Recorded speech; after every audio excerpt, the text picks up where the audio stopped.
Hello, everypony. This is Fluttershy169 here, bringing to you your daily update of My Little Pony fanfictions. Today, we're going to be reading The L Words by Color Coded Chaos. Today's chapter is called The Layabout. Twilight's head snapped back into the bed and she screamed as loud as her sleeping lungs could manage. Spike burst into the room and he tried to calm her down, even to hold his old friend as she frothed at the mouth and shrieked like the world was ending.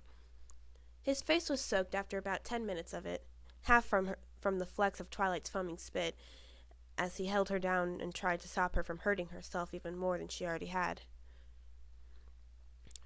Finally, after what was the longest 2 hours of Spike's life since the previous Tuesday, Twilight's sleeping form calmed down enough for him to stop worrying quite so much. There was blood on the sheets again.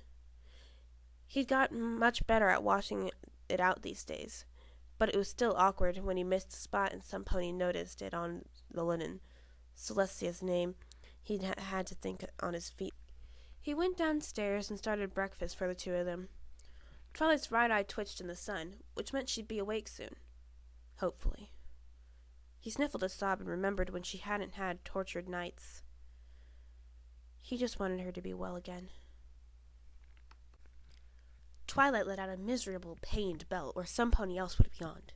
She scratched at her ear and turned towards the dresser in the mirror, looking at the night's damage. On the little wooden table was a slim, padlocked leather book. The key was blank, but the lock was attuned to Twilight's magical field. She summoned them both in a flash of purple magic, wincing slightly as she did so, and opened the lock.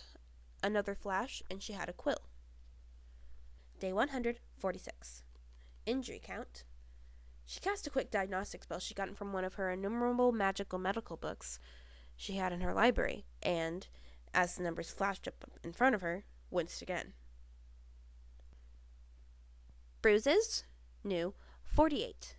Bruises total, 205. Cuts? New, 2. Cuts reopened, 2. Cuts total, 83. NB, 6 healed overnight. Abrasions? New, 9. Abrasions bleeding, 3. Abrasions total, 40. Spiderweb horn core fracture? Plus 1.2%. SHCF total, 17.1%. Fracture? New, 0. Fracture total, 5.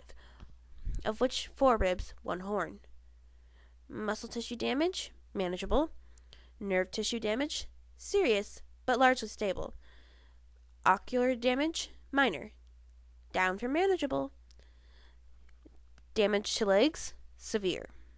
Twilight remained dispassionate throughout. By treating it like a slightly dull scientific study, as she trained her brain to do, it made everywhere hurt less. She didn't write about the nightmares, though. To have any pony find the diary and crack the ward would be bad enough. But if they talked about what she saw... She shook the thought from her head, eliciting another wince, and began to apply her makeup. After 20 minutes of concealer time, she slipped her bedroom door open and teleported to the foot of the stairs. It hurt her hooves less than just walking everywhere. She then made for the kitchen. Hi, Spike. Her tone was weary and her voice cracked behind recognition. It's okay. I can make... No, Twilight. Spike rounded on her. It's not okay. You're not okay. Can't you see you're killing yourself? See a doctor. See some pony. Any pony. Just get help with this, Twilight. We can't do this on our own. Oh, Spike. It's not that bad. There's no need to see a doctor or a psychiatrist. Twilight visibly shivered and Spike took the opportunity to intervene. You feel it, Twilight, but you don't see it. You don't see you. You don't have to hold you down every night. You don't worry that every single fucking night might be the one where something really bad happens. You don't realize that what you try to do is never enough to stop the pain. Never ever enough. Spike! Twilight yelled. The dragon clammed up. I am not, repeat, am not going back to Sunny Gardens. Do you understand? I didn't mean...